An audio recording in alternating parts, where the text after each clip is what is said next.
Guys got to go to Roswell in scrimmage this past week. What were your overall thoughts on how the team performed at the scrimmage? You know what? It was a good scrimmage. We gotta run a lot of our plays we wanted to run, and we found some holes that we need to fix. And then I think defensively, I was really happy with our defense.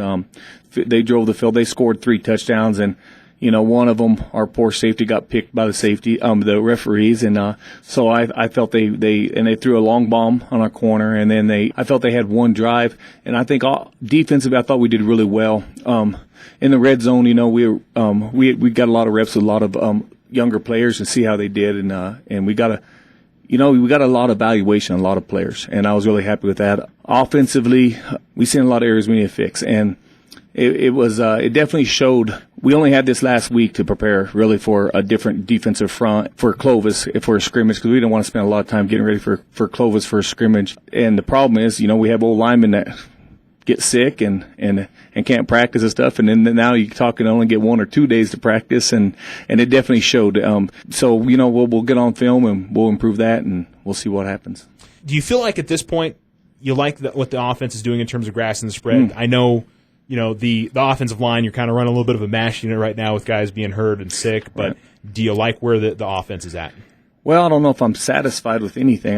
That's a hard one for me. I think we could win a state championship, and I'd still have something to complain about. We're not where I'd like us to be right now, I'll be honest with you, but I think that has a lot to do with a lot of injuries. We're pretty young. We're really young on the offense and the offensive line and some of our receivers. We have three seniors on our offense, and everyone else is either mostly sophomores and maybe 1 or 2 juniors, if that. And are they grasping the spread? I definitely think that. And I think on film, when we get our film session going, I think the kids are going to see a lot more of what I'm looking at and why I'm calling the play and running the play the way we run it. And hopefully that will open their eyes up too. And because we missed some scoring opportunities, quite a few scoring opportunities, but the players have got to understand what I'm trying to accomplish and what their brother next to him is trying to do. Defensively, where does it feel like the strength that is? I know you said you were happy with the scrimmage. You know what? Who do you feel like is playing the best right now? Well,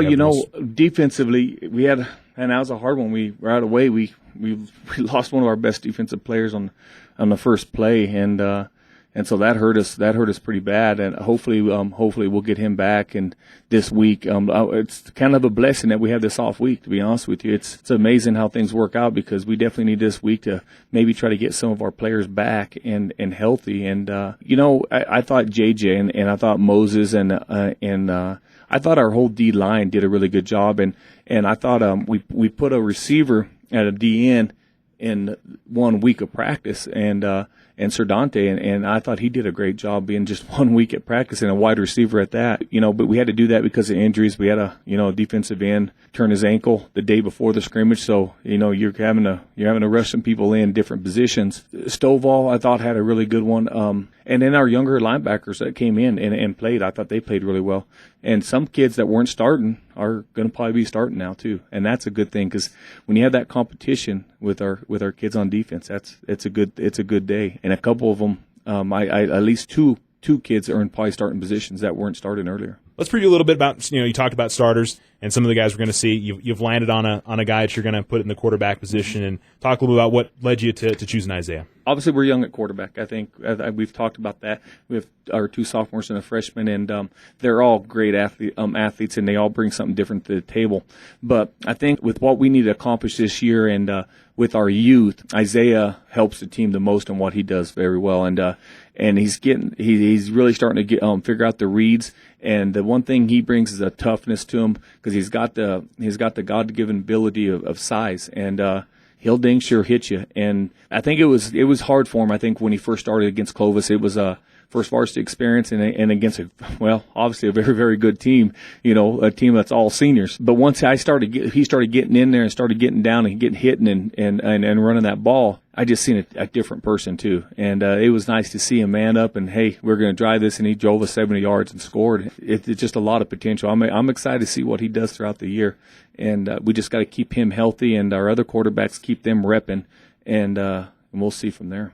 Well, to a person, everybody I talk to about Tiger football, the excitement around what John Matzke could do this year. Everybody feels like he is set up to have a really, really good season as long as he stays healthy.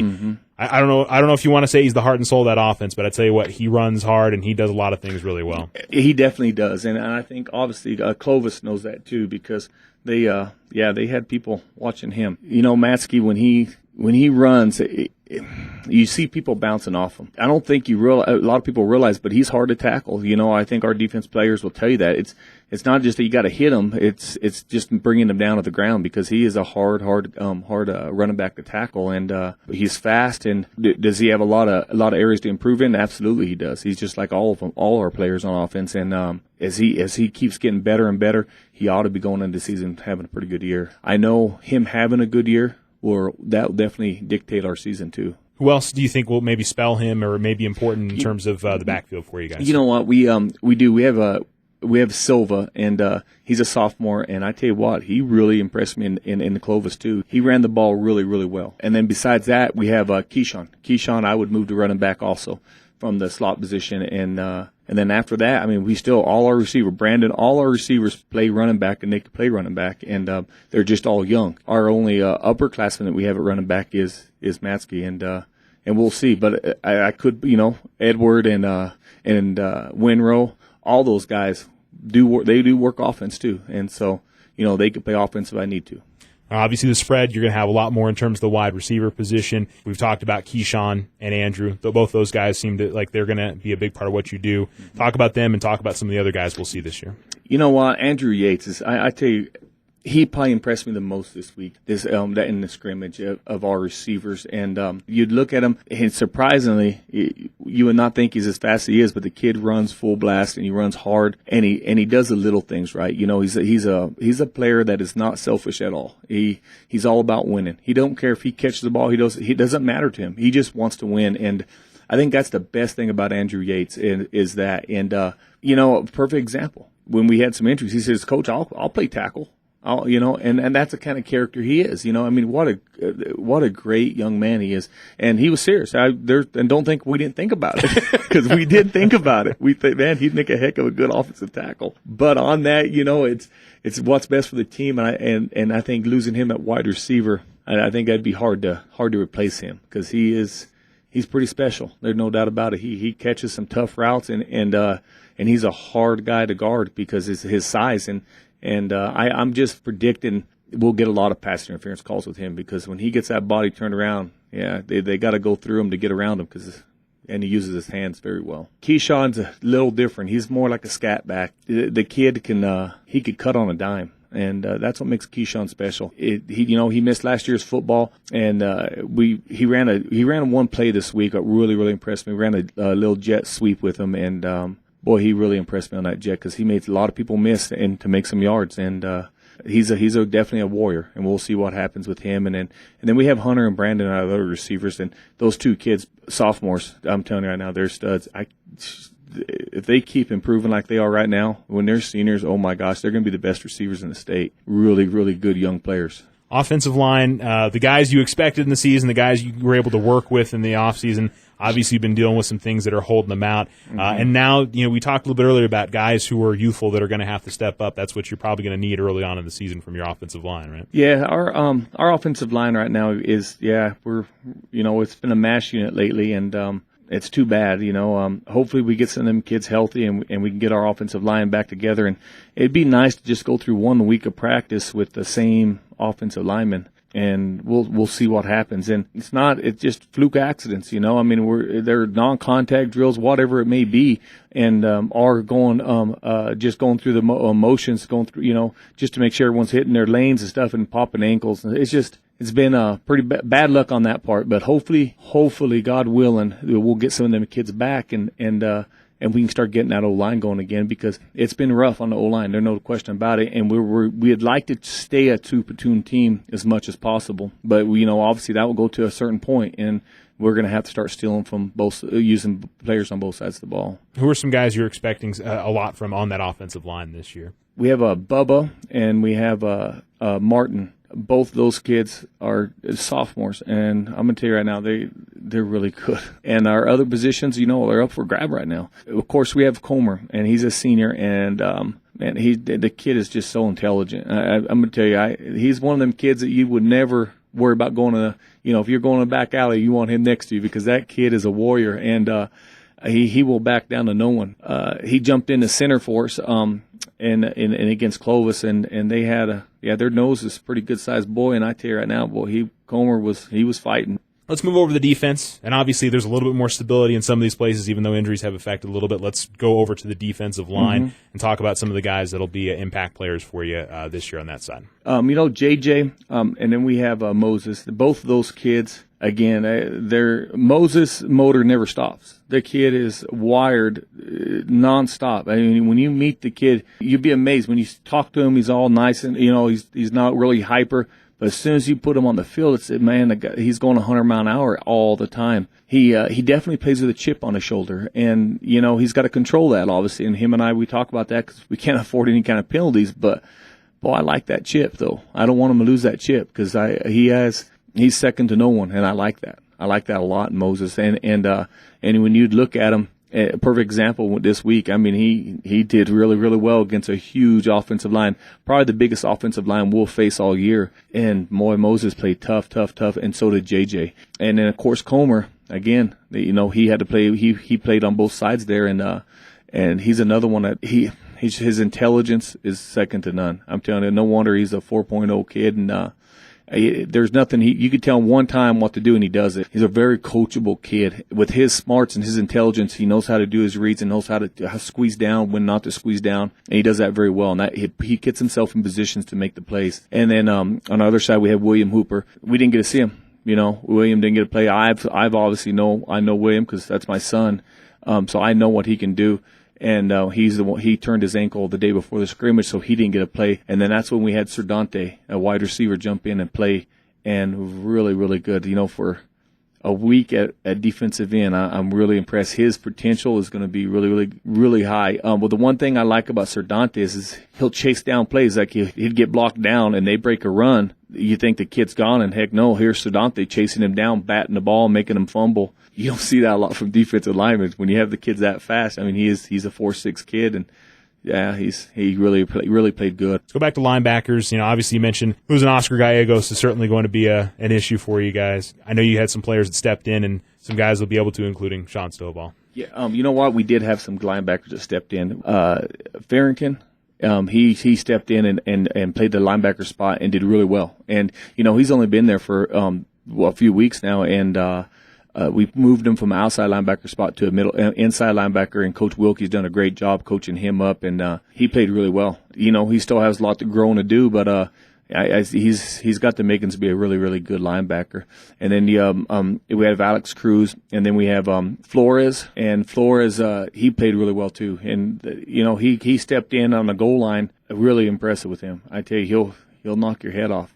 Defensive backs seems to be a little bit more stability there, and you've got some guys you can really depend on, especially in Edward Slensig and Nate Winrow and Alfonso Cadena. All three of those guys. Yes, all three of them are really, really good ballers, and I thought Edward had a really good scrimmage, and so did Fonzie. They played really, really well. I think probably the most underrated player we have, and I think by the time we hit districts, they're all going to know him, is Fonzie. He's a baller. He's fast. He's probably one of the fastest kids we have on our team. I mean, maybe not quite as fast as Matsky, but he's darn close. And his intelligence on playing corner, he's played there a long time, and now the difference I see on him from at least film I watched in the past is he'll come up and knock you in the teeth, and yeah, he's pretty special. And I thought Edward had a really good scrimmage, and it was different playing them with Winrow. Winrow had to play down a lot this week because Clovis is a pounded team, and so the next few weeks he won't be playing down. So Winrow will be back to back in the safety spots. Special teams, which at times here at Alamogordo has been a little bit of a question mark. Who you guys got kicking and punting, and maybe your returners this year too? You know what? Our special teams, we work it every day. We call our special teams AVG, and it's from the American Volunteer Group and the the Flying Tigers, or Fighting Tigers, back in World War II, or before World War II, actually. And that's a really cool story, how we came up with our name of our special teams. And the AVG group, we do work it every day. We devote a lot of time to our special teams. And punting, we have Edward and Winrow. They both are our punters. It's nice to have that kind of kids with football sense back there punting the ball. Kicking, we have Keyshawn. And he's got a good leg, and hopefully we'll make all our extra points. Our returning, I pulled Matsky off, but we have a lot of other kids back there. We'll have Alfonso, and we'll have Keyshawn. We'll have a lot of weapons back there. We'll have our athletes on there, all with the exception of Matsky. I'll pull Matsky off just because he's gonna be a workhorse, and we need to get him off the field sometime. All right, let's talk about the schedule just a little bit. I know you're probably not a coach to look too far ahead. You're looking to Los Lunas right now, but you guys do have a tough schedule this year. Los Lunas is a very good team. West Mesa looks like they're improving this year. And other teams non-district, Carlsbad, Hobbs should be better this year. You guys have a pretty good non-district schedule this year. Yeah, we do. Carlsbad, I guess, from what I hear, they kind of went head-to-head with Cruces for their scrimmage. I think Carlsbad's going to be a really, really good team. And from what I hear, West Mesa did really good too. But our first game being Los Lunas, they'd definitely be probably a top 5 team in 5A. They've returned pretty much all their team, and they got a new head coach. They're pretty good. I think they beat.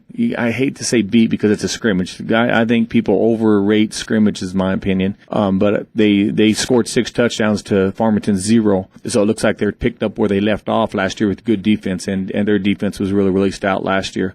And I think you've known that from last year's game. That's our first opponent, and we'll obviously be down there scouting them. I know what they're going to do, and I know what they do. They're going to run. They pretty much are a mirror image of our offense, to be honest with you. The good news on that is these next 2 weeks we get to play against each other, so we'll get a lot of reps, and we don't have to. We could train both sides of the ball, and so that's an advantage. And you'll get to see District 3 5A for the first time in your career, and.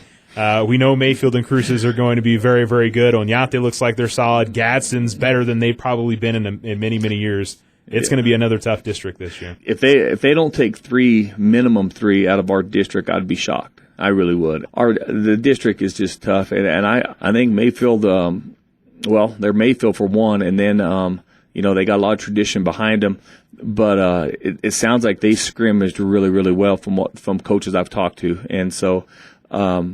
Gadsden, I really haven't heard nothing about besides I know what they have. I think Gadsden scrimmaged Centennial. They went even head to head.